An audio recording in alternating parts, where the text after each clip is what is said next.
gusto kong makasama habang buhay. Kapag nabuo na ang pamilya natin, wala na akong hihilingin pa. Dahil yun lang ang pangarap ko, Melissa. Ang magkaroon ng pamilya. Kasama mo. Gusto kong magkabalikan kami ni Roberto. Kaya gagawin ko ang lahat para ako ang pakasalan niya at hindi yung cheap na babaeng yan.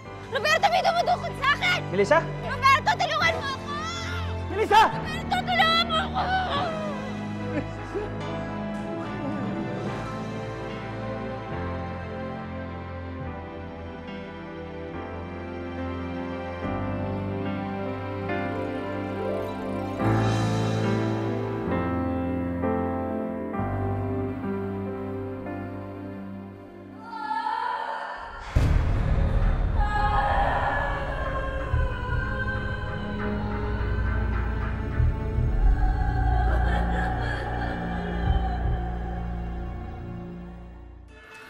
Roberto! Ano nangyayari kay Roberto? Sir, emergency daw po kay Melissa. Kaya nagmamadaling umalis. Kunin mo sasakyan, sundan natin. Okay po, sir.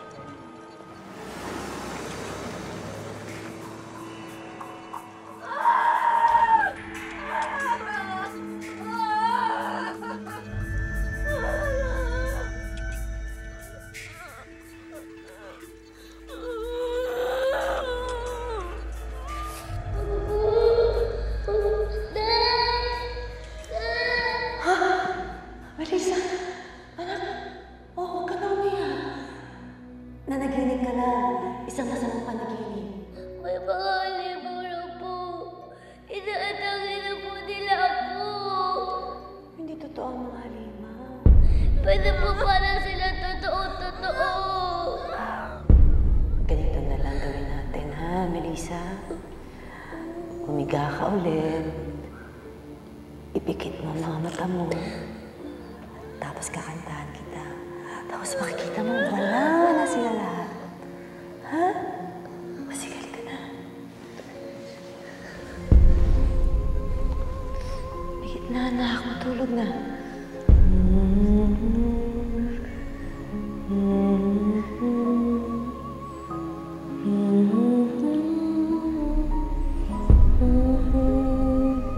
Roberto, tulungan mo ako. Parang awa mo na. Tulungan mo ako. Nawala na sila, Day.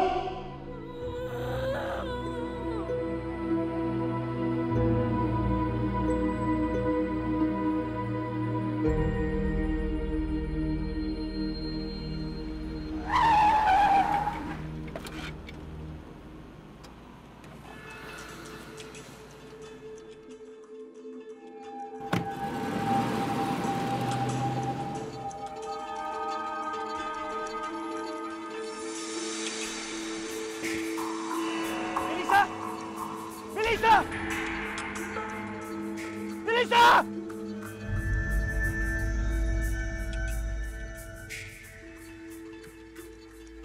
Melissa!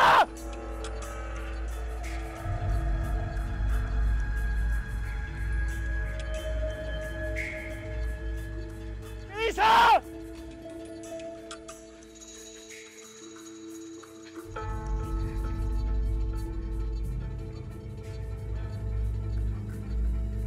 Melissa!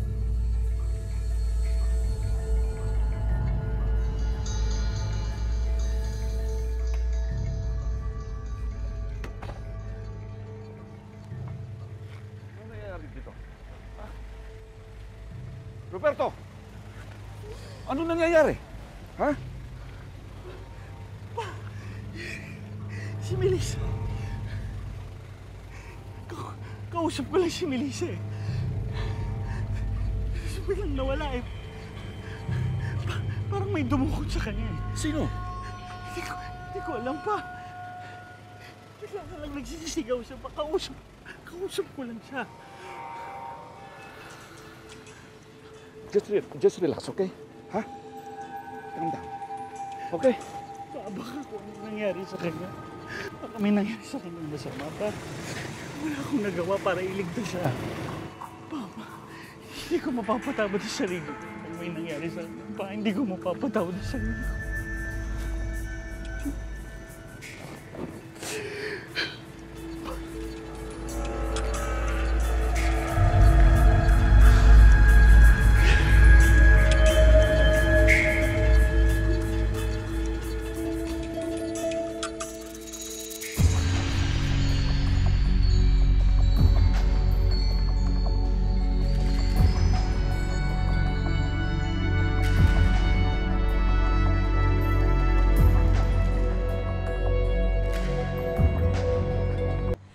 Gabing-gabi na, wala pa rin ang anak ko. Hindi ko siya makontak sa cellphone niya. May nandyan lang yun. Baka kasama lang si Roberto. Kilala ko ang anak ko, Ami. Hindi niya hayaang mag-alala ko ng ganito sa kanya. Kapag malilate yun o gagabihin siya, magde-text siya o tatawag sa akin. Basta, iba-iba ang kutob ko. Masama eh.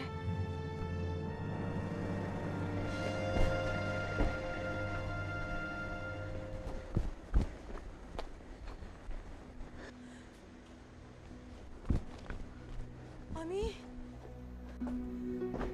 Naimor, may kilala po ba kayong nakaaway ni Melissa?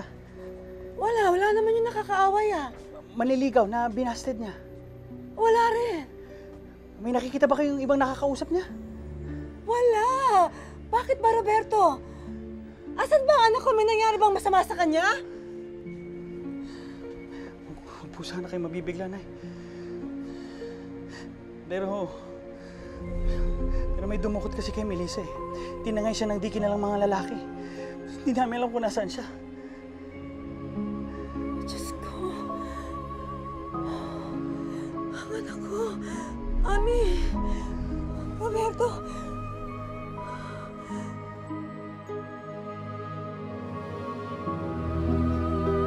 Dalian mo! Kawawa naman yung babae. Mukhang maganda pa naman. Ano nangyari? Mukhang na-rape? Buhay pa ba? Mukhang patay na!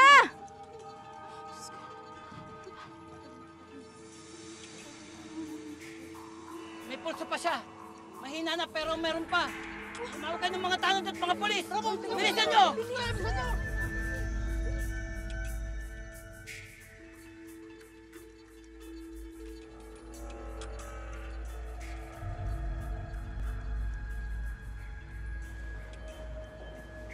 Oh, Michael. Anong balita? Morning po. Morning. Good morning, ma'am. Ako si Michael Pascual. Ako pong may hawak sa kaso ng anak niyo po. May balita na ba sa anak ko? Nakita niyo na ba siya? As of now po, wala pa po. Hindi pa namin nakikita ang anak niyo. Naghihintay pa kami ng tawag sa mga kidnappers niya. Kidnappers? Yes, konsihal. Sa tingin po namin, isang case po ito ng kidnap for ransom. Bakit naman kikidnapin ng anak ko?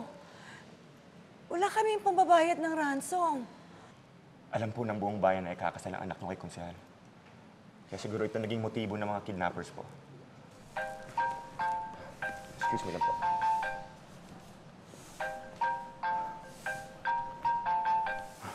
Hello? O, ano balita? Ano? Ako, sige. Papunta na kami dyan. Mayor, may balita na po kay Melissa.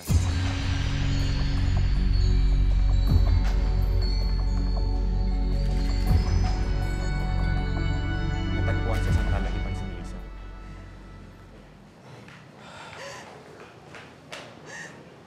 Anong nangyari sa kanya? Sir, by the looks of it, mukhang... Mukhang ano, Michael? Mukhang ano? I'm very sorry, sir. Hindi ko po alam kung paano sasabihin ito eh. Pero by the looks of it, mukhang ginahasa po si Melissa. Hindi! Hindi totoo yan! Diyos ko! Hindi, sabihin mo, hindi totoo yan! Gusto ko siyang makita! Nasaan siya? Sir, pasensya na. Hindi ko siya pwedeng puntahan ngayon. Nobya ko si Melissa eh! Bakit hindi ko siya pwede makita? Anak ko, minahon ka. Hindi pwede pa eh! Kailangan ako ni Melissa pa! Nasaan siya? Dali lang, sir. Melissa! Kailangan dumaan sa medical legal si Melissa ngayon. Baka makontaminate mo kung sino man. Ang mga ebidensya nasa katawan niya ngayon.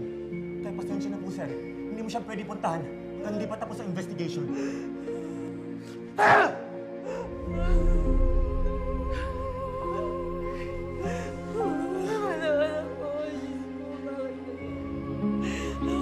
Bakit to? Gusto mo makita ang anak ko? Matindi pong dinadaanan ni Melissa po ngayon. As of now, nasa state of shock po siya.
Nandito po tayo ngayon sa Barangay Kabalantian kung saan natagpuan ang isang babae na di umano'y nagahasa. Kasalukuyang iniintay ang... Enough! Mabuti na lang at hindi pinakita ang identity ng Melissa na yan. Kung hindi, kahiya-hiya ang pamilya namin. Peste talaga. Si Madam naman, walang puso. Nagahasa na nga yung tao, hindi pa naawa. Sino kayang may gawa nun kay Melissa?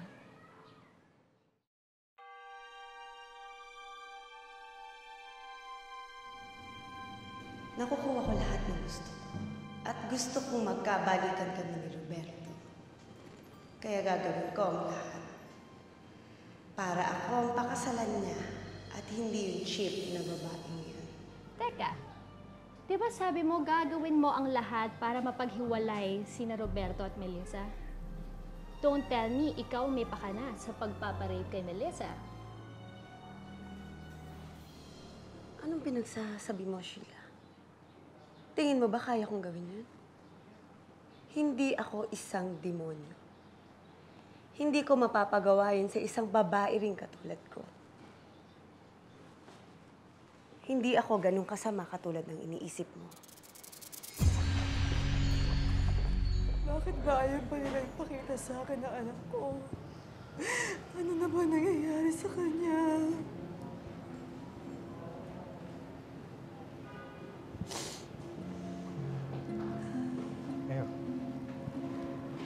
Sino ang pamilya ng pasyente? Dok, ako po ang nanay ni Melissa. Ako naman yung fiancé niya. Si Mayor. Pwede niyo nang makita ang pasyente. Halika kayo, sunod kayo sa akin. Salamat po.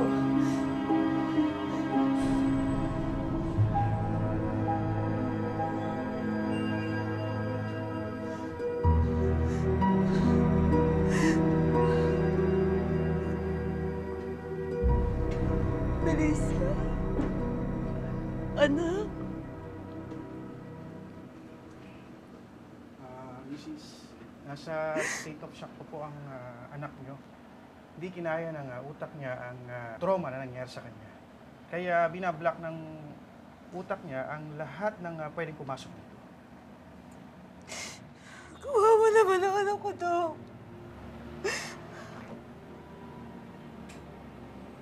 Melissa? Melissa? Melissa, si Roberto to. Melissa, nandito na ako. Nandito na ako, Melissa. Si Roberto to. Nandito na ako. Nandito na ako. Melissa. Melissa.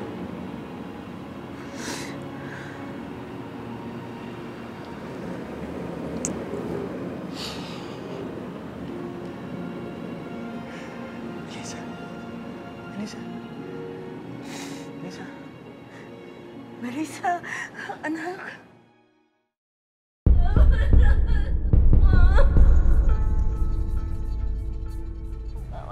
Melissa, si Roberto. Roberto.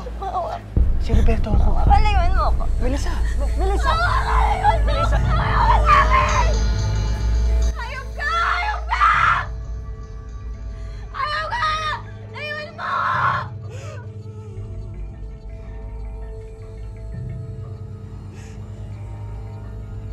Dazed and confused pa si Melissa. You have to give her time para makarecover siya sa nangyari sa kanya. Matindi ang pinagdaanan ng anak niyo para maging ganyan ang kanyang kondisyon. Kawawa naman ang anak ko, Dok. Sis, Tulungan mo siya. kailangan niyo ring magpakatatag para sa kanya. Maiwan ko po muna kayo. Salamat. Salamat.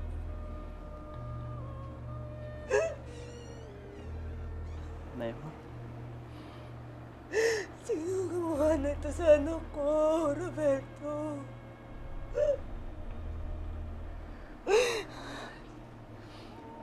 Sa ngayon, hindi pa ho namin alam kung sino.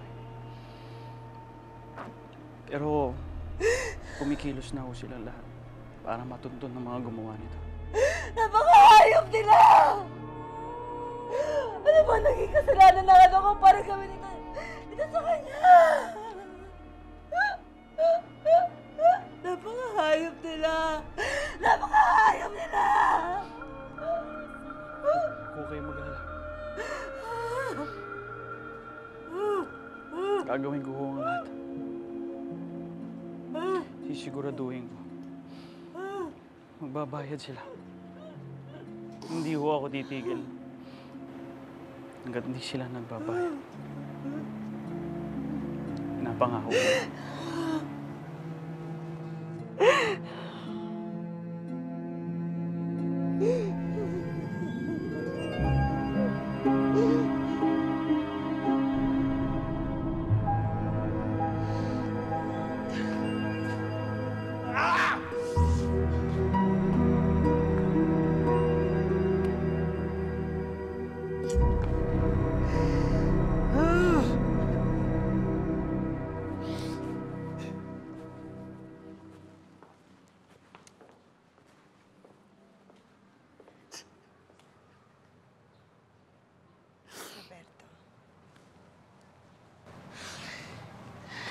Ano ginagawa mo dito?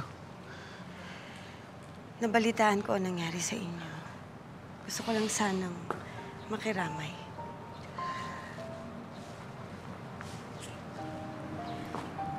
Salamat. Kamusta ka na? Si Melissa, ano nang lagay niya?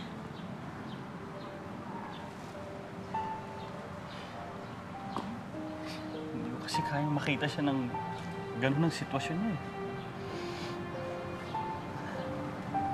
Nasasaktan ako. Sakit. Sakit.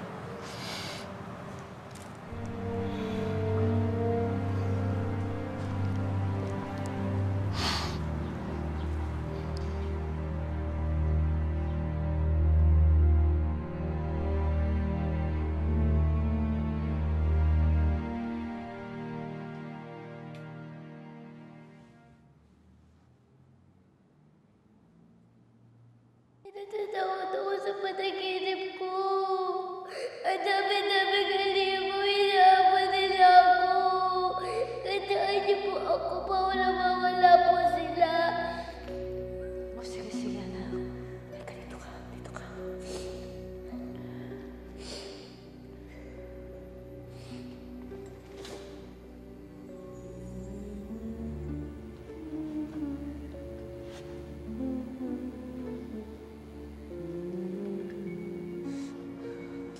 Nandito na ang nanay, Melissa.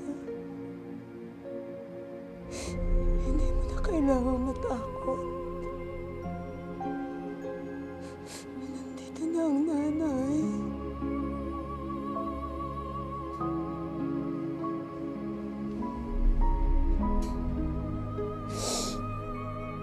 Naiwan niyo ako! Naiwan niyo ako! Naiwan niyo ako!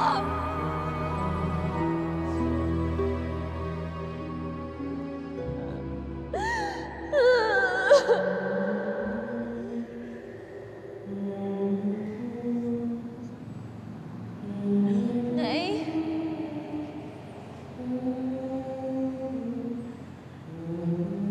Nay?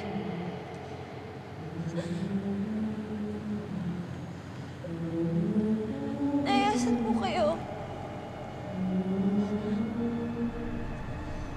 Nay? Nay? Nay?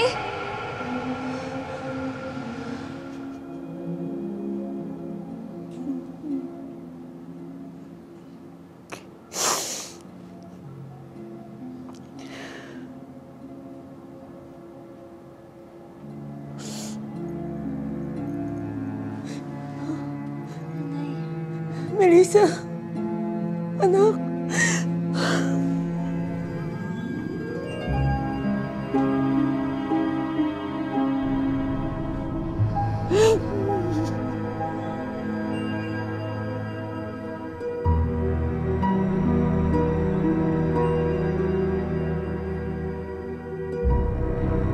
Salamat sa pagsama sa akin, Rebecca. Wala yun. Kayo na magkakaibigan. Nagdadamayan. Friends pa rin naman tayo, di ba? Oo naman. Sorry nung isang araw. I think masyado ko. Huwag na natin pag-usapan yun. Ang importante ngayon si Melissa. Sana malampasan namin ang pagsubok na to, Rebecca. Mahal na mahal ko si Melissa. Ayoko siya mawala sa buhay ko.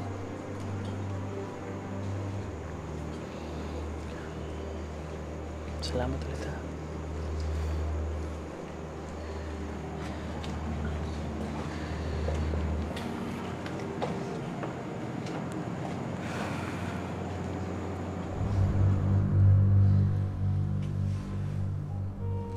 Anak, Melissa, magaling ka na.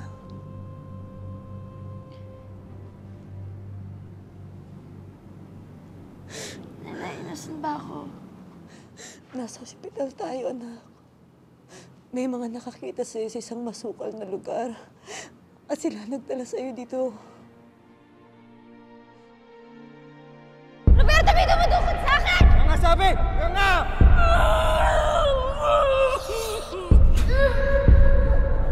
Naaalala ko na lahat.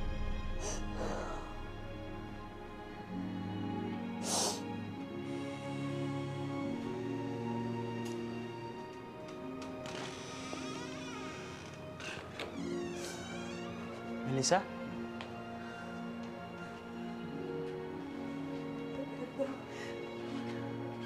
Melissa? Magaling ka na? Melissa? Dito na ako. Melissa? Roberto, binaboy nila ako. Binaboy nila ako. Binaboy nila ako. Binaboy nila ako.